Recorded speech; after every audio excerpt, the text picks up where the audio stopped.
On that note, how long do you follow a production? When do you come back after it's open and do rewrites?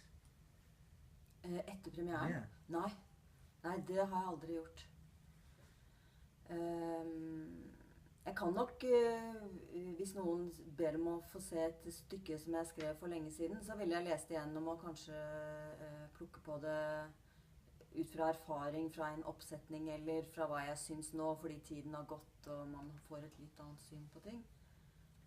No, I've never done that. I've never rewritten after opening night. However, if somebody asks me to view or read one of my pieces that was finished many years ago, I might add little bits to it, or based on experience. My experience is based on if it's been produced, based on external input. Men når man begynner å prøve på et stykke, så det sjelden at jeg egentlig skriver noe særlig nytt.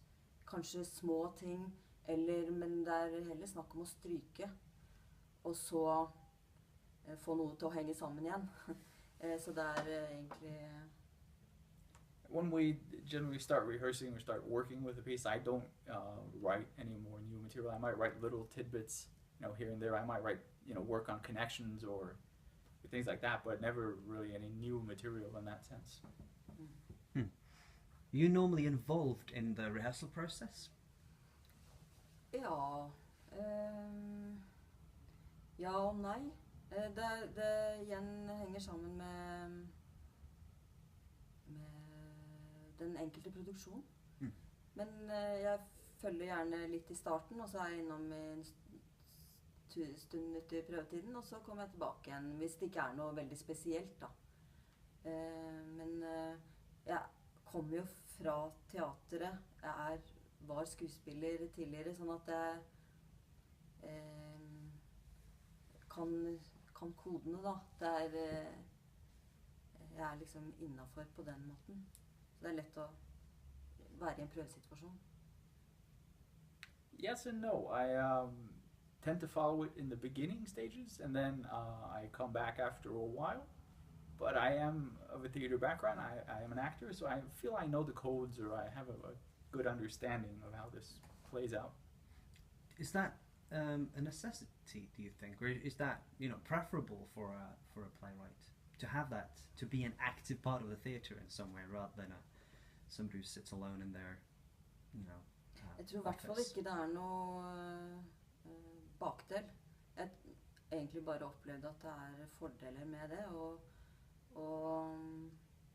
forstå egentlig på kroppen hvordan en prøvetid og hva skuespillerens arbeid består I. It's definitely not a disadvantage. I've never actually experienced it more as an advantage.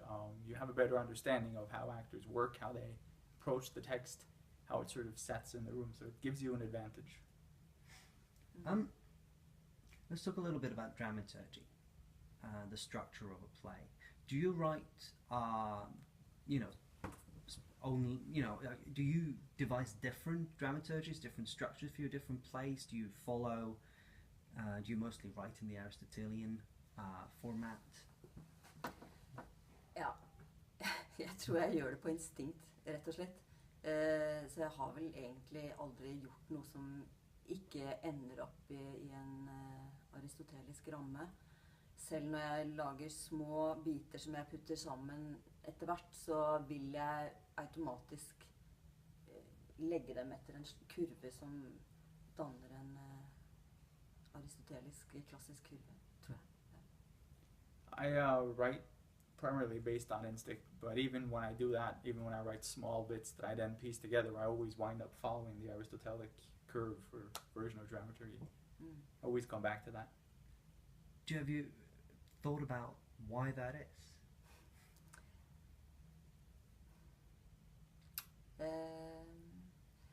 Nei, men det vel en... Jeg kan ikke noe annet. Det vel en slags naturlighet over hvordan hvis du skal fortelle en historie, så vil du kanskje fortelle den sånn. Jeg vet ikke. No, I don't really, I guess, know any different. I mean, it seems natural when you want to tell a story, you tell it in that way. Så jeg tror jeg måtte jobbet aktivt for å ikke gjøre det. Veldig prøvd å gjøre noe annet. So I think I would have to take a very active approach to a project if the goal was to do it in a different way, structure it in a different dramaturgy. We mentioned you mentioned theme earlier. I think you said something like that you can write about any theme. It's a question of how you do it. I was wondering if you could expand on that. I've been asking a lot of the people in these interviews if there are any themes that they wouldn't deal with for a particular age group. Can you say anything to anybody? If you can expand on your views on the ethics, I guess, of storytelling.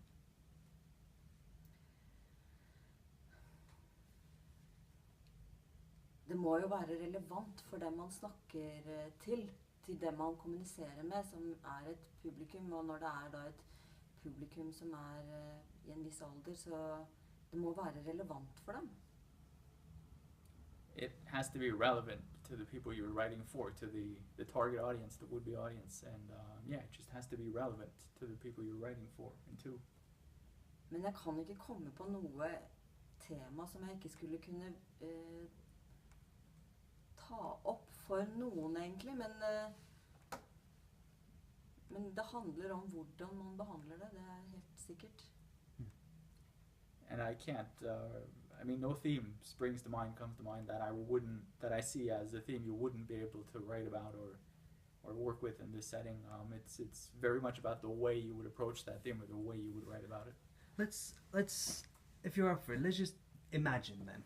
If I come up with a theme and I give you an age group, if you could say something about how you would tackle that.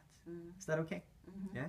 So if, say for example, you know that you're going to be writing a play for sort of 7 to 10 year olds, 6 to 10 year olds of the early primary school, and somebody wants you to write a play about an abusive father. How would you tackle that? It's a taboo subject. It's a difficult subject.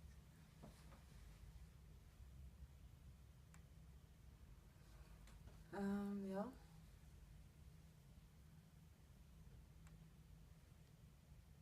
Jeg vil jo at de som utsatt for et overgrep skal føle seg sett og oppsøke hjelp. Men jeg vil også at de som ikke utsatt for et overgrep skal ikke føle seg støtt, men at de skal kunne ha en samtale om det etterpå som verdifull for alle sammen. I want victims of abuse to feel that they've been seen and for them to seek help afterwards.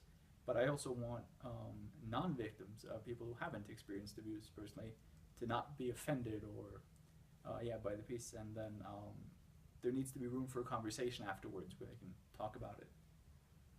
Men akkurat hvordan jeg ville gjort det, jeg ville jo gjort det fra det barnets ståsted da. Eller jeg kan ikke på stående fot si hvordan jeg ville gjort det, men det viktig at jeg tenker på teater som noe man skal bruke.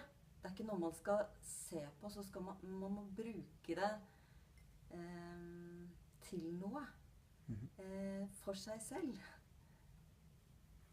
I think I would start with that kid or that person, but it's hard to come up with something right here and now. But I think of theater as something you have to use, not as something you look at or view, but it's a tool to be used also for yourself personally. Jeg mener ikke en pedagogisk sammenheng. Jeg ikke glad for pedagogisk teater, men jeg tenker på det som at det en forbruksting, altså at man det noe som vi kanskje har litt i Norge, at man har, at folk kan si at de har dårlig samvittighet for at de ikke har vært på teater på en stund. Jeg tenker, dårlig samvittighet. Det er jo helt en veldig rar ting. For jeg tenker på teater som noe man er på, og så bruker man det til noe oppi huet sitt. Yeah, not in the pedagogical sort of teacher school institution sort of way, but theater is a consumer item. It's something you use. And it's funny to me to hear people say, oh, I feel bad that I haven't been in the theater for a while. I haven't gone and seen a play in a while. I mean, what does that mean? Theater is something you use. It's a tool. A tool for what? Can you expand on that a little bit? For å utvide horisonten sin. Jeg tror man ofte man får mye å tenke på teater. Også hvis det er en forestilling som kanskje ikke er så god, eller ikke så vellykket, eller så synes jeg nesten alltid at jeg opplever noe som jeg tar med meg videre, eller det får meg til å tenke på noe, eller det pirker borti noe, eller ja. Ofte så er det noe fint å snakke om teater etterpå, ikke fordi at man skal si om det var godt eller dårlig, men fordi at det var noe i det som man kan snakke om. Ja. As a tool to broaden your horizons, to experience certain things, and even if the play or piece wasn't particularly good, I always feel I take something home with me, an experience, a thought. Something always happens when I've seen a play.